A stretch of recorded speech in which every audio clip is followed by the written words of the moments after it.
Good afternoon. It's Heather Doyle Fraser, and I'm here today for our afternoon pick me up. I'm going to start, like I always do, with a little reading from my book, 40 Weeks A Daily Journey of Inspiration and Abundance. I opened this up about an hour ago, maybe, and this is where it took me. Week 9, day 6. And week 9, day 7. A time of opening. Be brave. Be bold. Be kind.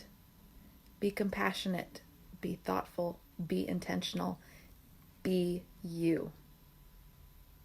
Hi, Kristen. Hi, Colleen. I really like that one. It's simple. It is just a lot of affirmative things that you can be and do, and it's all inside you. It's all there already. So tapping into that sometimes is difficult, but it's still there. It's not like it goes away. So that's very comforting to me. Hi, Michaela. So that's week 9, day 6, and I'm just going to read the other one, the facing one too, because I thought it was really nice as well. Week 9, day 7, time of opening. Once I thought my life would follow a path I could name, a path that would be predictable. As it turns out, I'm creating the path every day as I walk, run, jump, or crawl my next step. And I don't know what the end will be yet. Isn't that wonderful? Well, I like this one also today because I think my past self gave me a really nice gift with this one today. Because when things are unpredictable, sometimes that can throw us into into a threat mind. But what if it didn't?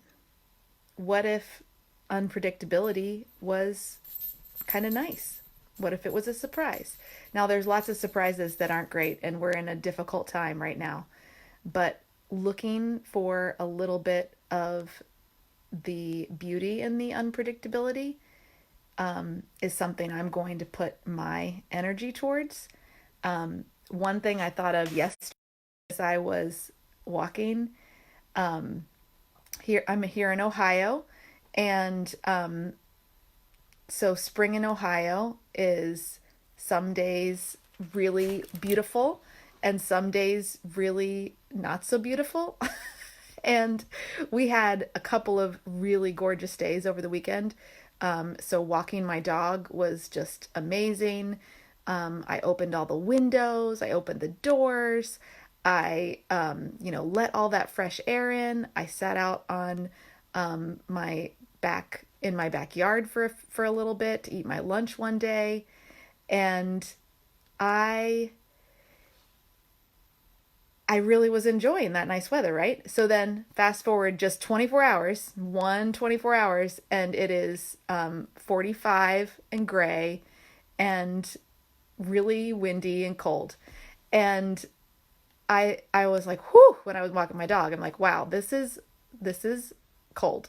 And I thought the other day I had no coat on, and now I've got my winter coat on again and a hat and gloves. But then I was stopped for a second and I thought, guess what? This unpredictable weather of Ohio is predictable. Like, this is the same as it is every spring. So that's one constant. This non-constant is a constant. And it actually made me feel better. Like, oh, that's kind of normal. This really nice weather and then really yucky weather is just what happens. And it's okay. And I'm still going to enjoy my walk. And instead of having, lots of sunshine on my face, I'm going to have cool, brisk air in my face. And guess what? That makes me feel good too, if I allow it to make me feel good. So just something little, but it's something that I noticed and it made me feel good. So I thought I'd pass it on. Another little piece that I wanted to talk about today. Hi, John. Hi, Todd. Hi, Kendra. Um, Another little piece I want to talk about today is from our book, the book that my husband and I wrote together, Freedom. This is a book for teens, but it's really applicable to everyone. The subtitle is How Teens Can Use Mindful Compassion to Thrive in a Chaotic World and Grow a Purpose-Driven Life. Obviously, we're in a bit of chaotic times right now. So I was reaching back into this book as I've been doing, kind of to have a little bit from 40 Weeks, a little bit from Freedom. And one thing we talked about last week a little bit was using our imaginations to for good, because we have this amazing imagination inside our heads. And when we're in threat, sometimes we can imagine really scary things. And that can even cause more threat, to feel like, oh, I'm in danger now, when I'm not maybe in danger right this second, but I have a fear of being in danger later on in the future. And that can feel so real, but it's not true in the moment. But our imagination is creating that, and we're looping around on those thoughts. So you can use that wonderful ability of your imagination to also bring, instead of like bringing that threat system more into being, we can use it to bring our soothing system online and to help us to deal with those difficult thoughts and emotions. And one thing I talked about last week a little bit, just briefly, was like bringing our compassionate other with us. And so I wanted to talk a little bit today about what is your compassionate other, or how can you be your how can you bring your compassionate self to help you in a difficult time. So I'm gonna this is in chapter 6, Help is on the Way, and this section is called you can't see it, there it is, you can't really see it, the compassionate other. What is it? I've got your back. The compassionate other is like a superhero's loyal sidekick that always has their back. We're going to use our new brain's capacity for imagination to bring our compassionate other out in full force. But first, we have to create it and understand why we are creating it. Research by Dr. James A. Cohen has shown that when we have a trusted friend with us, we perceive challenges as less overwhelming. He even found that physical pain is reduced in our bodies when a close friend holds our hand when we are experiencing it. So we have found that even imagining that someone's got our back calms us and gives us both strength and courage. Doing a little of our own research, you can reflect back on your life and remember a time when a friend has told you, I've got your back.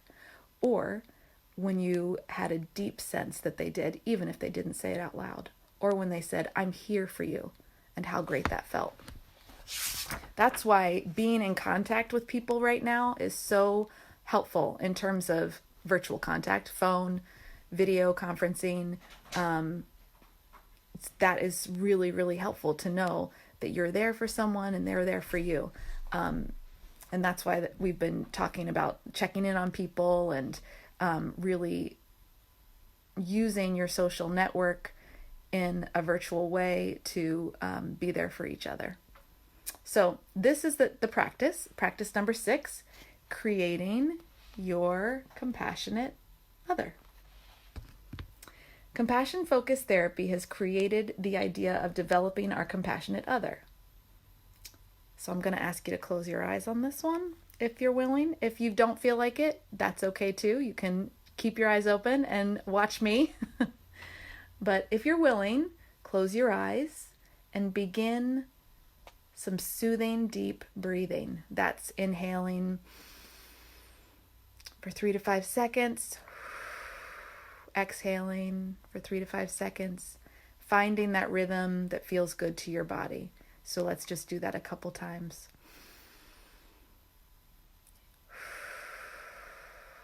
And when you inhale, you're really expanding your belly to have that deep breathing.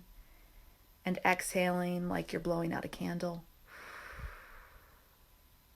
And inhaling, hear that gentle whisper in your mind slowing down. Exhaling, body slowing down.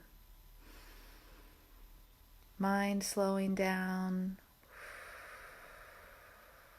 Body slowing down. And again, mind slowing down.